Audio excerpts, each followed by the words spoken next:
Welcome to Unacademy. This is Shweta Thakur, your social science educator. और आज हम बात करने वाले unification of Germany and Italy के बारे में। अगर सबसे पहले हम यूनिफिकेशन ऑफ जर्मनी की बात करें तो लिबरल्स का एक इनिशिएटिव जो था यूनाइट करने का जर्मनी को, उसे क्रश कर दिया जाता है by combined forces of military and monarchy के द्वारा। अब ये रिस्पॉन्सिबिलिटी यूनिफिकेशन ऑफ जर्मनी की जो है वो दी जाती है किसको मैम?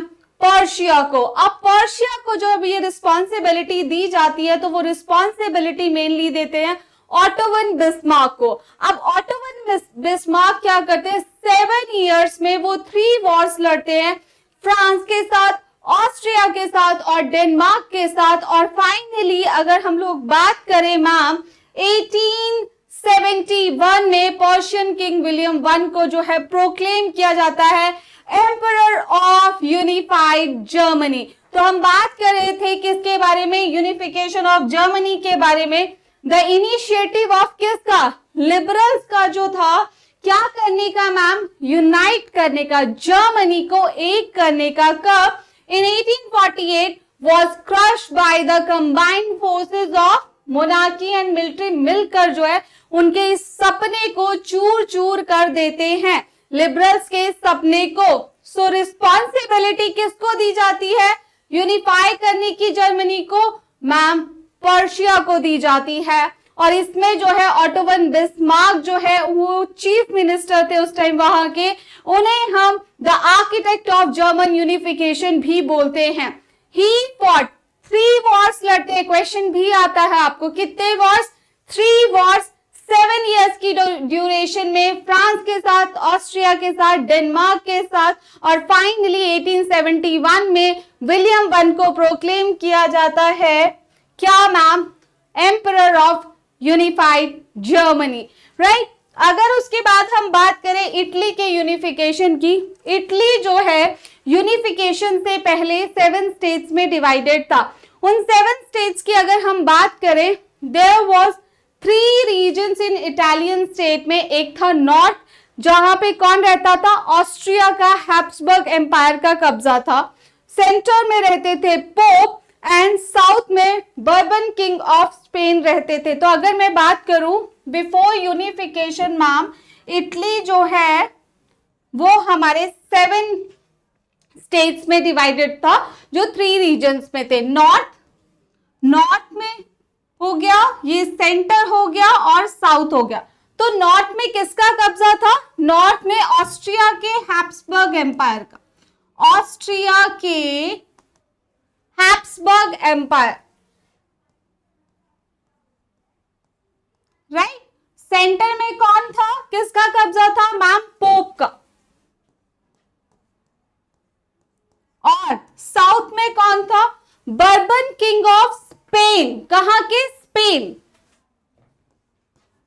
ये फ्रांस वाली नहीं है, डायनेस्टी सेम है लेकिन कहां की है? स्पेन की है। तो इनका कब्जा रहता था। तो इस तरीके से नॉर्थ, सेंट्रल और जो अगर बात करें साउथ इटली में डिफरेंट डायनेस्टीज जो है वो रूल करती थी।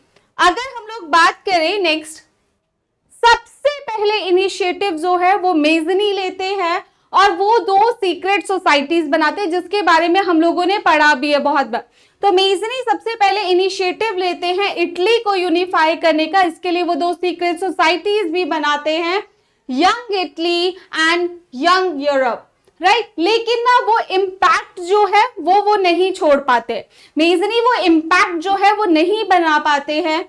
सो द रिस्पॉन्सिबिलिटी, देखिए उस टाइम पे सिर्फ एक ही प्लेस था जहां पे इटली का प्रिंसली हाउस रहता था। 1 मार्क पे क्वेश्चन आता है, वो कौन सा प्लेस था जहां इटली के प्रिंसली हाउस रहता था? वो सर्दिनिया पिडमोंट था। So the responsibility unification of Italy की जो किंग ऑफ सर्दिनिया पिडमोंट थे, कौन? Victor Emmanuel two. कौन थे? Victor Emmanuel two. किसको देते हैं? वो देते हैं कैवूर को। तो क्या हुआ मैम?